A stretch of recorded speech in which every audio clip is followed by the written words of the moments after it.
Everybody has fear and doubt. Mm-hmm.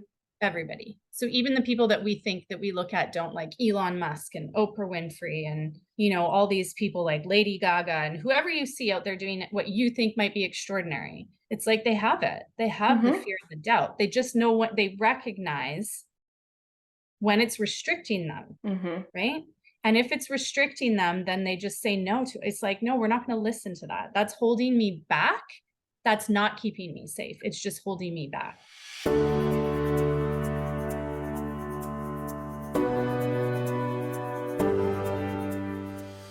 Welcome to the Worthy Mother podcast, where we discuss all things identity, self-compassion, and fulfillment within and beyond motherhood.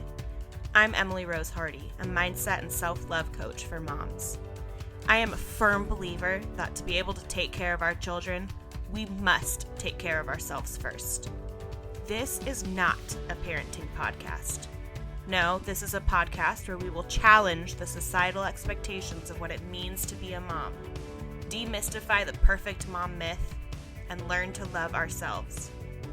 You are worthy, mama. Let's do this.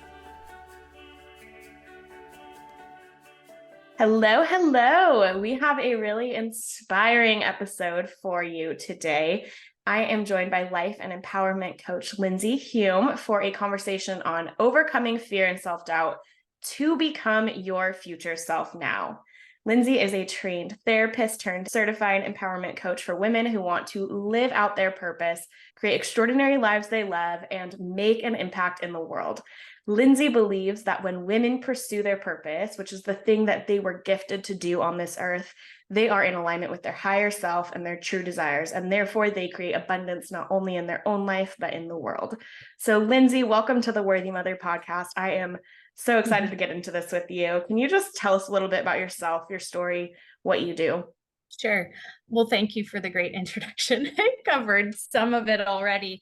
So like you said, I am a trained therapist. So that originally was what I thought my desire was or what my purpose was. As I went through that training and then went into my internship, which I worked with young kids, that had just a myriad of issues from, suicidal thoughts to suicidal attempts, sexual abuse, physical abuse, mental abuse, all of these things. So I worked with kids probably from the ages of, I'd say 8 till 16 for about a year, and just became like really, I guess, overwhelmed during that period and thought to myself, like, this is really important work. This is really, really important work. And it's not for me, at least not at that time in my life. And I don't know if I'll return to it, but at that time, it just felt like this is too heavy. And I think that I wanted something that was more traditional in the sense of like the therapy I had received myself, which was just, life is life and it happens. And sometimes we need support. And so I'm like, that's really what I wanted to do. And so I kind of put a pause on that work and went, back into corporate. And I was doing consulting in the way of like communications and change management and really helping businesses help their people. And so it felt more aligned, to who I was and what I wanted to do, but it's still, there was something off. And so life coaching kept kind of like popping up. Now at the time, this was like, I'm still talking about almost 10 years ago. So life coaching was like really new then, but it kept kind of popping up and getting into my world somehow. And over the years, I'd here and there dabble in like looking for schools to certify and that sort of thing, but just never was just like really motivated or, compelled, if you will, to sign up.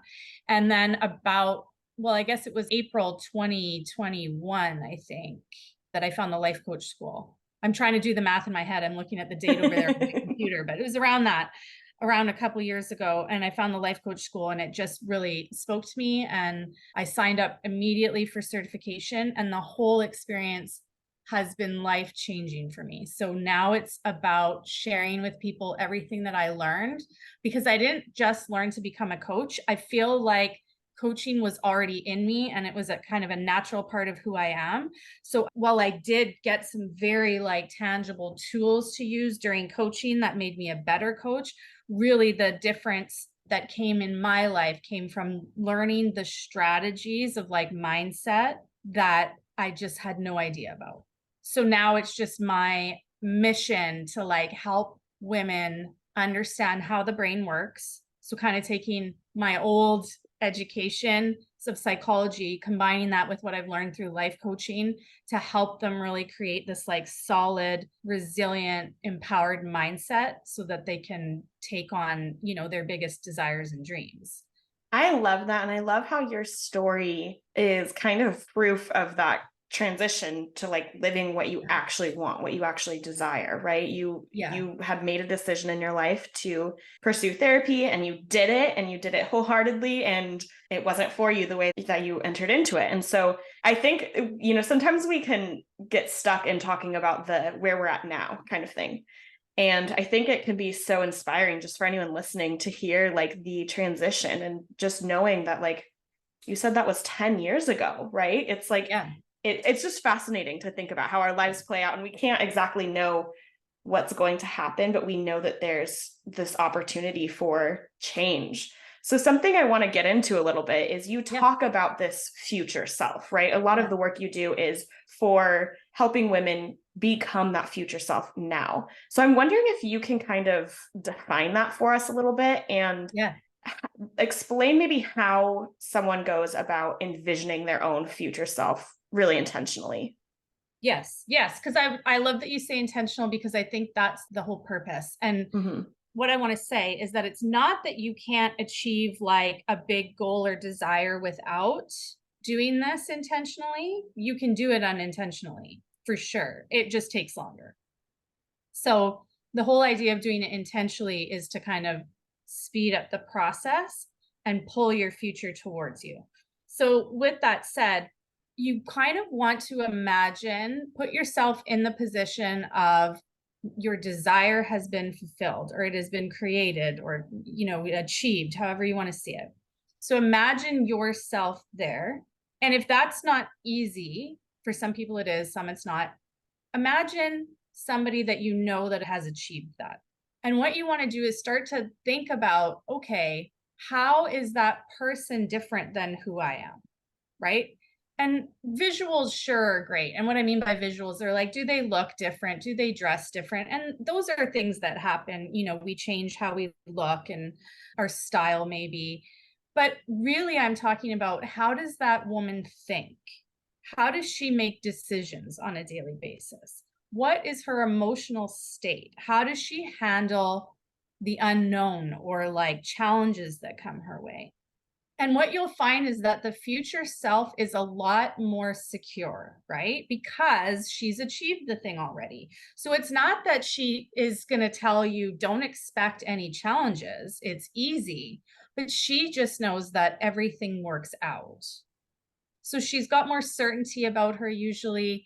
She makes decisions in a much more intuitive and efficient manner, right? There's not a lot of spinning I usually find in my future self. Like, she's just like, let's just decide and try. And if it doesn't work out, we'll go back and we'll try something different. So there's a lot less of being in her head. So these are some of the things I've discovered with my future self. So you really want to think about, who is she being? That also includes like, how does she live her life? So when I was looking at my future self, I want to have, you know, a prosperous coaching business, and I want to write books and, you know, help support my family and all of these things. I was like looking at my habits. And at the time, I was not exercising. I was probably drinking too much. I love red wine, and I have a toddler. So like, enough said. But I started to look at it and I was like, you know, that may have worked for me when I worked for corporate and I just like was told what to do every day and I just had to be a workhorse. But now I'm a business owner and I'm someone who's there to support other people. I don't think that I can drink red wine every night. I don't think that's what my future self is doing. I think she's taking care of herself and her health. So it was also, who am I being? And so I started to shift my daily habits to align more with that future self. Let me know if I'm kind of answering your questions, but that's the starting point, is to really start to think about, who is she being and what are her thoughts and actions like on a daily basis. Yeah, it makes a lot of sense. You know, a lot of that kind of stuff, changing habits, changing the way we think, all these things, right? There's a lot that goes into that. because a lot of times we have a lot of habits that we maybe would like to change, or that would be good to change, or that we quote should change. And so this approach of like looking at where you want to go, and not just like in a kind of abstract way, but no, this is like the things that I need to be changing. It makes it a little bit more approachable, or a lot more approachable, to know that like, okay, I have the clear vision and I know what needs to change in my life to get to that vision. And so I can, in a sense, it's not as simple as just checking it off, the list, but you can kind of have that idea there. And so when we just kind of go up for things and we don't have a plan, or we don't have an end goal, even if there's like something we want to achieve, accomplish, we don't have that end goal of who we are. Right. And so it's a really powerful practice, right, to envision it in this way. Yeah. And I also just want to add, you want to meet yourself where you're at right now. So a lot of people say to me, oh, well, but my future self makes $1 million, and, I can't dress and act and think like someone who makes $1 million. And I'm like, well, that's actually, it's not really true. So first of all, you definitely can think like someone who makes $1 million, right? Someone who makes $1 million. I started to think about that too. I was like, oh, that gal ain't not shopping on Amazon on Wednesday night on her phone in front of the TV. Do you know what I mean? Yeah. Like to a millionaire, they value their money, right? They're not just like spending it unconsciously, right? They're buying things they love that are high quality and maybe less of it, right? They're putting money into experiences. You can do that. You may not be going on a first class trip on a yacht, but you can still decide, I'm no longer going to spend my money on Amazon. I'm going to put it into experiences. Or I like to give a really tangible example of like, if your $1 million self, and I use money because it's so easy to give examples for this, it can be anything. So maybe your future self isn't $1 million business owner, but like maybe she wears, you picture yourself wearing like beautiful high-end fabrics and clothing, that might be part of it. Meet yourself where you're at. Go out and buy the best clothes you can afford right now and start wearing those.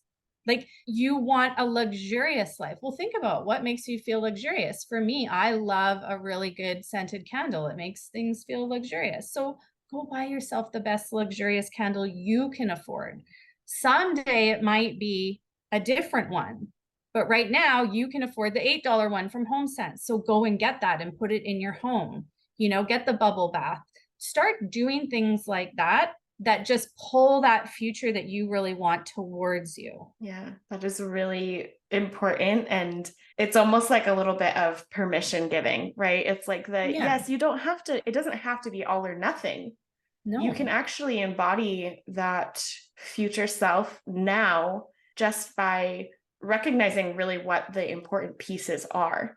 A lot of times we think of it as like, well, I can't do that yet. I'm not that person yet. And it's like, well, yes, it may not look exactly the same, but also in that example, like just throwing on an old pair of sweatpants isn't what you have to do right now. You have other options that are closer to that future self where you can like embody that person a little bit more than rolling out of bed, throwing on a pair of old sweatpants and, whatever it is, right? Yeah. I had a coach who really, really wanted to be able to stay in luxurious hotels. Totally not my thing. I want to just put it out there right now. I have tried and I'm just like, I don't want to spend my money on this. But she really wanted to stay in luxurious hotels. So she started by taking her laptop during the day and sitting in the lobby of the 5-star hotel and working, just experiencing it, right? Because it's partly getting embodied in you, the feeling you will have when that is your experience. So for her, it was just working in those lobbies to start with. Yeah. So it can just be really simple and practical and meet yourself where you're at now. That starts you on the kind of like chain of becoming that future self. It's a process, but you need to start somewhere. You don't suddenly end up achieving this goal and boom, you become a different person. It's a process and you have to start that process before you achieve the thing. And the more intentionally and like committed you are in that process, the faster things start to come towards you. Yeah. What do you see as kind of the factors, and this is a big question, but the factors that typically kind of hold women and mothers back from living their lives in a way that feels super aligned with their purpose, from embodying that future self. Yeah. So I think the biggest and most obvious one is, I'll just say people pleasing, but it's this idea that like social concepts and the way that we, have been raised and taught to be as women, which is everything and nothing all at the same time, really keeps us from doing what we really desire, because we think it means letting other people down, or we think it means that we're going to quote unquote hurt somebody else because we're going to take away our time or our energy. And the second thing that I think stops us is, and it's kind of a combination, right? It's like time and money. It's always the thing. And I think that's probably universal, but like with women, especially because they feel so busy as moms, and, whether they're entrepreneurs or working for corporate or stay-at-home moms, even, I mean, gosh, I've been for periods of time a stay-at-home mom, and like, I can keep my day rolling. So time is a big one. And then money, right? Money just universally is the thing that people get stuck on. But, I don't have it, or I don't have enough, or if I go after my dream, I won't be making as much money. It's just, those are the biggest things. Yeah, it makes sense. And going back to your previous example of, if the goal is to be this woman who has $1 million and, is doing the things that someone who has, a $1 million business is doing, you can see how that can kind of become, I don't want to even say an excuse, because I don't think that's the right word. That puts a lot of the blame right on the individual, but it's like, we can use that to say, well, I can't. And to know that those things do get in the way. They kind of are these barriers, but that there are ways to kind of navigate that. And we have to be open to that. We have to not be using it as an excuse. Yes, 100%. And like I said, I'm sitting here thinking about it as we're talking about it. I'm like, gosh, and even like time and money for women comes back to people pleasing. Yeah. Right? Not wanting to take money from the family, feeling guilty. Yeah, all of the things. And I think it's just, even when I talk to my husband about it sometimes, he'll be like, oh no, if I'm talking to him about doing something that he really wants to do, it's like, oh no, I don't feel guilty that I'm going to do it. Or I don't feel like those aren't his reasons. And I'm like, what do you mean you don't feel guilty? I'm like, you must, and you just don't know it. Right? Like, it's that kind of thoughts that I start to have. And then I kind of started to realize, I'm like, I don't think they have it. I think their reasons are different. Men's reasons are different. And I'm not saying none of them ever feel guilt or like they're going to let someone down, but I just think it's like they just generally, I don't think that's their obstacles. I haven't studied theirs. I work with women, but I've noticed that my husband just thinks much differently. He's like, oh no, I'm not worried about that. I'm like, oh, okay. Well, and there's absolutely something to say there about how it's not to say that there are not men who are people pleasers, like there absolutely are, but women tend to be kind of conditioned and raised to have people pleasing tendencies. And it all kind of does it all does tie back together. It all comes from this place of, there are expectations out there for us, whether they are explicit or implicit. And we oftentimes feel like we need to hold up those expectations. So I think it's a very valid point. Yeah. And I would also say that like people pleasing, it's so interesting because like we as women almost think it's better to be miserable as long as everyone else is happy. Right. So at the expense of ourselves. And what I have learned in the past, and it's interesting, I had like, I don't know if it was a blog or essay I wrote, but I shared a story where I had this realization that people pleasing was not only making me miserable, it was like really damaging my relationships, right? Because you can't hide resentment.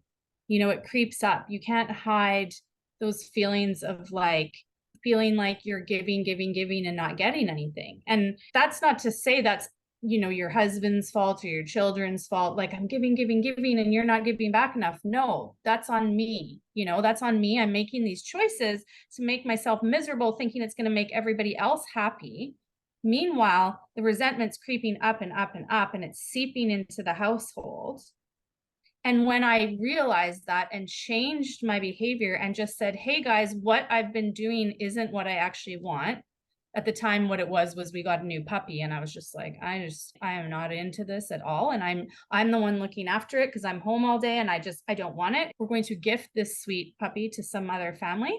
I thought it was going to just really upset everybody. And they were like, oh, okay. Yeah, we don't want you to be miserable. My 3-year-old was like, okay, mommy, I just let me say goodbye to the puppy and away he goes. And he hasn't talked about it since, And I think my husband is happier because I'm not, harping on everyone they get home, like, pick up the dog, do this, do that, right? And so it was just this moment of like, whoa, what if people pleasing actually isn't as good as I think it is?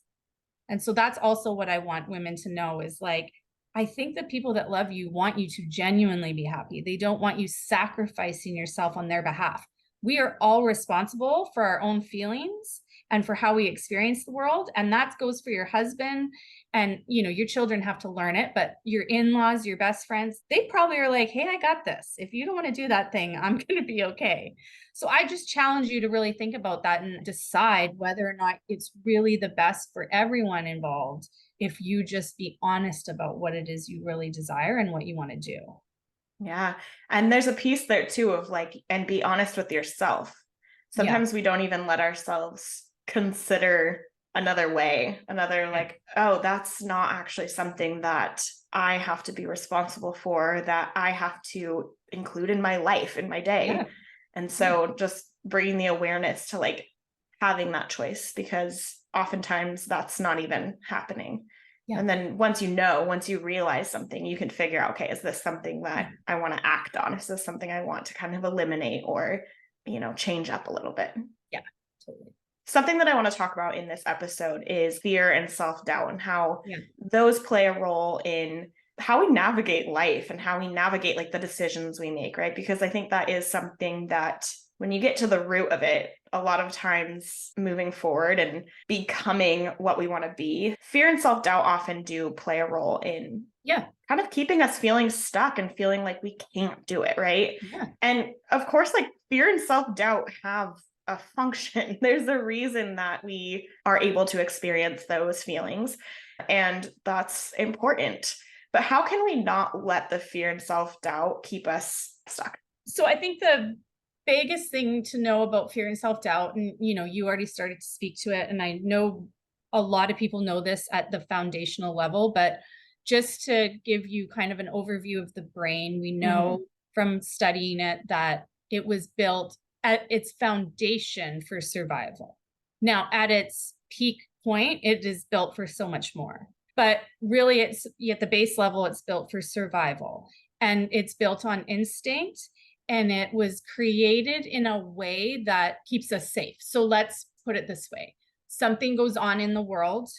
There's a circumstance, someone says something, someone does something, you experience something, and your brain, like a computer, takes that information, it computes it, and using all of the social conditioning, all of the experiences you've had, all of your beliefs, all of those things, it interprets it. And it's always looking for danger in the sense that, of course, it wants to be safe. So it's like, let's take all this and interpret it in a way that can keep you safe. And then those thoughts, you have some type of thought or the way that you've interpreted the scenario. And that is meant in our biological functioning to create an emotion, right? The emotion comes from what we're thinking, not from what happened. That's the most important thing to know. Emotion always comes from our thoughts, never from the circumstances. We needed that emotion. The reason we're built to create emotion from thought is so that we're motivated to do something. And that might be fight, flight, freeze, right? It might be some other sort of action to move you forward or something to keep you safe, right? To hide you. So feeling motivates action or inaction, whatever is necessary. And then, you have some type of result, right? Out of taking that action or not. So just know whenever fear comes up, it's 100% biological, it's instinctual. And there are times when to follow it. And I don't need to tell you when those times are. You will know. You will know when this fear is like completely instinctual and you need to go. Okay. But most of the time, because we live in a modern world that has modern, amenities built in, like for most of us, I get that there are people out there that still do not have these, but, running water, heat, air conditioning, food, shelter, all of these things, we're actually very safe. We're safer than we have ever been, really. I know it doesn't feel that way all the time. So the fear is kicking in because our brains have not evolved to match our reality. And that's perfect because we still need it to kick in, right? When there really is danger involved and we need to protect ourselves. But if you are not in a scenario like that, you can just know that it is your brain's instinct to keep you safe. And if you want, try to figure out what it's keeping you safe from, right? Sometimes there's some insight to that, right? It's trying to keep me safe from embarrassment. Why? Because embarrassment might mean like expulsion from the tribe. And back in the primitive days, if you were expelled or they didn't want you or, you would die. This is why things like shame, embarrassment, letting people down, someone not liking you, they feel like death. The brain will trigger like big signals to you that this is a bad idea. But you can kick in your authentic self. You're knowing that you're actually safe, that if somebody doesn't like you, you won't die. Nothing bad is going to happen. And so is this action worth it for you to take, even if someone might not like you? So it's just being aware of when you really need to pay attention to the instinct and when it's kicking in and it doesn't need to. So the self-doubt, again, same as fear. That's just kicking in to keep you safe. It's like your brain will tell you so many things and some of them will be so nice. Like when I was working at corporate, it wasn't always nasty thoughts that I was thinking about that gave me self-doubt. It was nice thoughts like, oh, you're really good at this job, and oh, it pays really well. And they're so good to you when you need to take a sick day. Like your brain is just like, hey, whatever works, right? So sometimes it sounds really nice too. It doesn't always sound like you suck, you can't do this. It'll go the opposite direction and be like, oh, but what you're doing right now, so good. So you have to be on the lookout, right? The brain is tricky. It's like, imagine you think your child's going to die. Like you would say and do anything to keep them safe. And so that's what your brain's doing. And you just need to be there and be like, oh gosh, I appreciate that. And I'm so grateful for that. But this time I'm not going to listen, right? Mm-hmm. This time I think we got this. And the more and more you do that, the more you give your brain proof for the fact that you're safe, you're capable, things aren't going to fall apart. And the more it will become a habit for you to start to question that self-doubt and fear when it comes in a way that's really useful. It makes a lot of sense. Do you have any tips on when you maybe realize that the fear or self-doubt is not stemming from something that you actually need to respond to? It's like, okay, maybe that's just because this is a scary new thing that I've never done. Do you have any tips on how to take action and kind of overcome that? So I think the first thing that I would do is I always ask myself to identify kind of where it's coming from.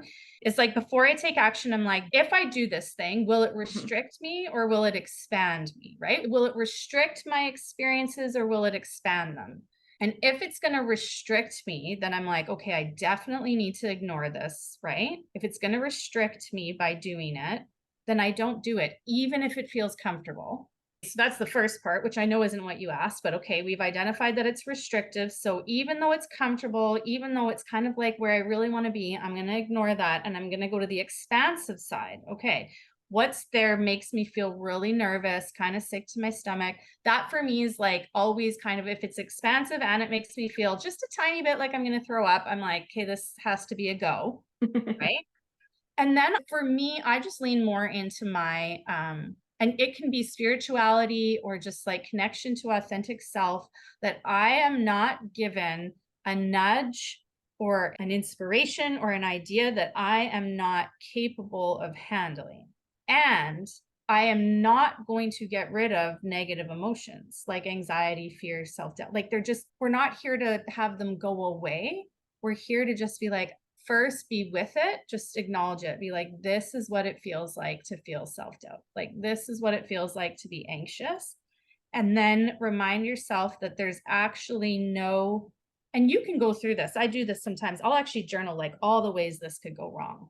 Do that. Sit down and write out the worst case scenario. And then write out what would you call it? Like your insurance for that, right? Or what are you going to do if this worst case scenario happens? That gives the brain something to relax, right? To be like, hey, look, see the worst case scenario, we got it, right? We got the worst case scenario even. And then it actually just is moving with courage, right? It's like, this doesn't feel great. I'm a little bit nervous, but I know that I'm safe. I know that I've got insurance if it does go completely wrong. It's a nudge or an inspiration or an idea that I've gotten, which means I have what I need to do it. And then I go, right? Then I just take action. And there's not as much thought behind it. It's not easy, it's just simple. And it takes practice, right? And if you start small, then you start to give your brain proof for it, like for the fact that you can do these things that feel fearful and survive them. And it also gives you time to practice. Sometimes you can do these things. I've had things where I was so inspired to do them and I was so excited and I completely fell flat on my face. And in the moment, it literally felt like I was going to pass out. And I remember this one where I was a speaking thing and I was so excited. I got there and I could not do it. Like the words would not come out of me and someone on my team had to take over. And it was a big pitch to a big corporation. And I mean, like when it was over, I shamed myself for so long. And I remember my boss being like, hey, shit happens, right? It's all good. Someone stepped in, this is just a learning experience. So sometimes those things do happen and they are there for you to learn from and be like, hey, it wasn't good. It didn't feel good, but I survived it, right? I didn't lose my job. I didn't die. Like nothing really terrible happened. And that's also kind of like evidence for your brain that you can try these things, that it's not deadly and that you have what it takes to get to the other side of them without being, permanently damaged. Right. Yeah. So I can look back and be like, oh, remember that time I did that thing and I really failed? Well, it actually didn't turn out that bad. So if that's the worst that's going to happen this time, okay, let's go. Because the best that's going to happen is like amazing. It makes me think about, and I would be interested to like explore this a little bit more, but a lot of times growing up, right, when we are in middle school and the social complications, like you feel like, oh my God, I'm so embarrassed, I'm going to die. Like those feelings are very real. And this, I think, speaks to why that is, right? Our brain processes that like that is the case. Yeah. This is actually life or death, even though that's not the case. And when we're kids, right, we don't know that. We can't reason with that. But I wonder how much of that, and I feel like it probably is quite a bit, that we take with us into adulthood. And so now you know that like, first off, you got up there and blew it. There may be huge ramifications for that. Like, it's not to say that there's not necessarily consequences to things, but typically, and of course, there are situations where like decisions you make could be life or death, or could be very dangerous to your physical and mental health, but usually that's not the case. And so in that situation, you didn't get up there and blow it. Someone else just did it for you. But we have so much in us of that's not how it was supposed to go. And it's so shameful. And even though we can reason with ourselves and say, this is okay, there's not really some huge life-altering consequence for anyone here. But that's not where we naturally go. And so just calling attention to that and calling attention to the fact that we have a whole lot of practice of the other side of it, of the, oh my gosh, this went wrong. Now I have all the yucky feelings because it went wrong. And we have to relearn how to handle that so we can say, wow, I felt fear and doubt, and that's normal and that's okay. And I also can move past this without feeling like the world is ending. Yeah, because everybody has fear and doubt. Mm-hmm. Everybody. So even the people that we think that we look at don't, like Elon Musk and Oprah Winfrey and, all these people like Lady Gaga and whoever you see out there doing what you think might be extraordinary. It's like they have it. They have the fear and the doubt. They just know what they recognize when it's restricting them, right? And if it's restricting them, then they just say no to it. It's like, no, we're not going to listen to that. That's holding me back. That's not keeping me safe. It's just holding me back, right? Yeah. And on the other side is the potential, if you're willing to continually feel things like shame, embarrassment, failure, that's the key, right? That's how people become really successful, is they're just like, yep, willing to feel that, check, like all those things. Because I remember my mentor telling me, imagine describing to an alien what shame actually feels like. Right? It's like, oh, you got a little knot in your stomach, some butterflies, you maybe got flush. It's a little bit hard to breathe. And the alien's probably like, that's what you stop doing what you really want to do because you might feel bad. Like really, we start to feel kind of silly, right? We're like, oh yeah, that feels unbearable. And it's like the alien's probably like, that doesn't feel so awful to me. Like I could feel that for a few minutes if on the other side was growth and learning and, potential prosperity and all of these things. So when I thought of it that way, I was like, you're right. Everything is really just comes down to how we're going to feel, right? We don't want to feel certain things. Most things aren't life threatening. And hey, if they are, I think it's a pretty easy choice, right? Like you're either someone that wants to parachute out of a plane or you're not. Like I'm not here to argue with those people. But when it comes to like doing something that really makes you feel fulfilled and like gives you the chance to have as much money, time, freedom as possible, then I'm all for like checking whether or not this is life or death, right? And if it's not, then I say go. I love it. There's so much in this that I think we all can just take and run with, just really digging into our own minds and figuring out when we are making decisions, what we can weigh those decisions on, and really understanding like how we can make the decision that's actually what we want to make and not something that is held back by, concerns about time or money or this fear that can hold us back but doesn't have to. Yeah. So something that I really love asking in these episodes, because I really believe in normalizing self-care for moms. I think that's really important that we are all taking care of ourselves and all really putting ourselves high up on that priority list, right? So I love to just ask guests, how do you take care of yourself? And do you have any tips for moms in general to make sure they're taking care of themselves? Yes. Where do I start? So this was a long process for me. So I just want to acknowledge that with anybody that's struggling right now. It doesn't happen overnight. First of all, I have a very defined and committed schedule, right? So from like 6:45 to about 7:30 when my husband takes my son to school, that time's for my son, right? We're getting dressed, we're getting breakfast. He's 4, so he's still, he's getting more independent. So it's just that's defined from the time he leaves at 7:30 till the time I go pick him up from school at 3:00. That's my time. And then when I pick him up at 3:00, it's just, again, it's a switch in my head of like, now priority is him. So it's like, I feel like I know when I'm fully engaging and present with him and when it's my time. And I really try like not to mix the two, right? So I may feel guilty some days that he's there till 3. And yes, I could pick him up at noon. I could. My job would allow me to, or I could pick him up at 1. But I really try to stay committed to he's learning and he's with his friends and this is my time. And then when he goes to bed at 7, that's it. I'm off again and I'm back on to me. So first of all is get yourself a schedule that you can commit to that feels good, where you know what you're committed to during those periods.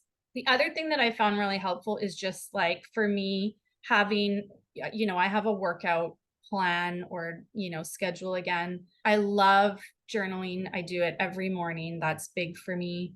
One of the things that I didn't think was going to be really important, but I just find it so nice, is like some type of like skincare routine. It sounds so silly even saying it, but it's like there's something about it that makes like getting ready in the morning and getting ready for bed at night just like another moment that's just for me. Reading, I love to read. So my time for reading, for those of you that aren't really scheduled, I'm going to sound like a nightmare. I know it, but my time for reading is 7 till 7:30. Like that's that. My husband knows it. And he doesn't even ask me what I want to watch on TV at that time. I'm reading. And then, I have my own spiritual practices. So I pray, I meditate. I always do those in the morning and when I'm lying in bed at night. And those are always for me. And my husband knows that too, right? Like, don't talk to me when we lay down first thing in bed. Like I'm doing my thing. And, for the most part, that's it. I try to say yes when I want to time to myself, in the sense of like, I might take a trip or 2 a year. And then they're not huge. They're like back home to visit my family. It's not like they have to be exotic or anything, or it might be just like 2 nights somewhere with a girlfriend. When those options or opportunities come up, I remind myself that I get to say yes to, right? Things are for me too. They're not just, my husband works and travels all the time. So they fly him, first class, and he gets to golf and eat fancy dinners. And I'm like, those are for me too, right? And I allow myself those things here and there when they present themselves as opportunities, because it keeps my mindset in that place of like, success is for me, good things are for me, right? God wants me to have pleasure and joy too. It's not just for everybody else. So I think those are some of the big things that I do. I love it. The word that's standing out to me is boundaries. Like you Yeah. have really defined the boundaries, not only for other people, right? They know that these are the times that you're going to do things, but for yourself. And that allows you to take care of yourself and also show up for the people in your life the way that you want. Did you say that you read from 7 to 7:30 after your son goes to bed? Yeah. That is genius. I don't know that I've ever heard of somebody doing that, but I always set the goal, like, which is probably part of the reason why reading it falls off the plate a lot, but it's like read right before bed. Oh And yeah, it no, doesn't happen. No. No, because I get stuck. I'm just like a normal human, right? I'm like everybody else. I get stuck either like in a TV show or like on my phone in some way. Just gonna admit it. Like those are things that I'm not perfect at practicing yet, like being off of my phone so I like reading is important to me and I love it. And so I do it first thing because if I'm gonna do it before I go to bed, I'm probably gonna go to sleep. It just doesn't happen. Yeah. Like, oh, I'm gonna go get in bed and read. I think I might implement that into my life because I love reading, and that is something that I have just as a personal goal of like, I want to be reading more. I want to be reading for pleasure more. And that is it's just such a, like a small little shift that makes it really a whole lot easier. Yeah. It's just the first thing I do after he goes down before we even like start watching. So we start, and that's the other thing. We're just scheduled. It just works for us. Like our TV time starts at 8 p.m. That's it. I don't even like Zeke, my husband could be like missing for, between 7 and 8 and I wouldn't even be looking for him because I'd be like, oh, we start at 8. Love it. We start at 8. I love that. That is awesome. And before that time, him and I get to do what in that hour, whatever we want to do. Yeah. So it's just I found what works for me and in my relationship and how to prioritize the things that are really important to me. And then, allowing flexibility to that when you need to. Like, right, some days that things go off the track and that's okay, and other days something really amazing comes up, like you have an opportunity to go out for dinner with friends and get a babysitter, right? And then everything changes and that's fine too. But in general, keeping to a committed schedule for yourself, I just find that helps a lot.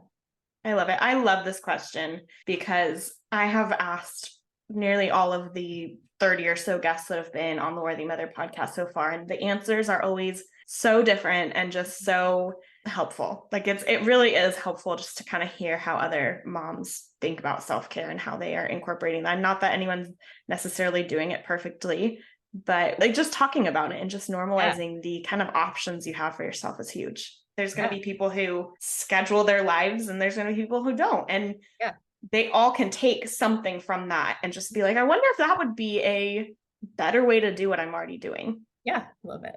So Lyndsay, I am hoping that before we kind of wrap this up, you can tell us where listeners can find you, if there's anything that they should keep an eye out for.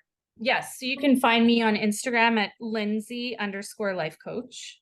That's mainly where I am. I'm not on Facebook that much anymore. I have a website, but it's under construction. I broke it somehow. So it's LyndsyHume.com, but it's broken right now.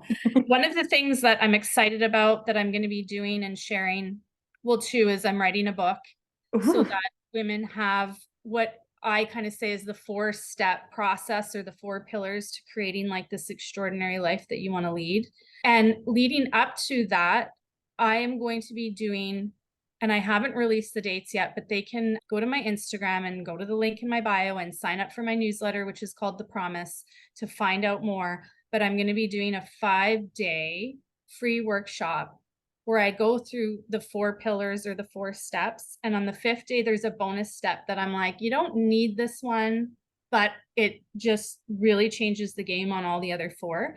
And I'll be going through those, and it's going to be sometime like mid-September. So they can be on the lookout for that too.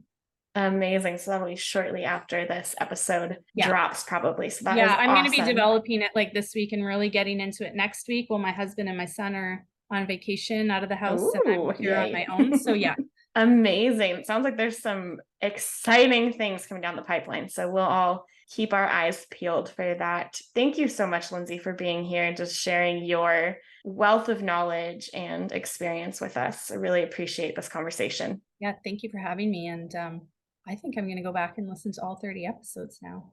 make Amazing. my new self-care, my new self-care list. I recommend it. It's a pretty good one. Yeah. And thank you for tuning in. I so appreciate you being here. If you found this episode helpful and you feel like there's a little piece here that you can take and kind of implement into your own life, definitely don't hesitate to share this with another mom in your life. We can really have a big impact when we involve others in the conversation. That is what this is all about. So thank you for being here. You are worthy, Mama.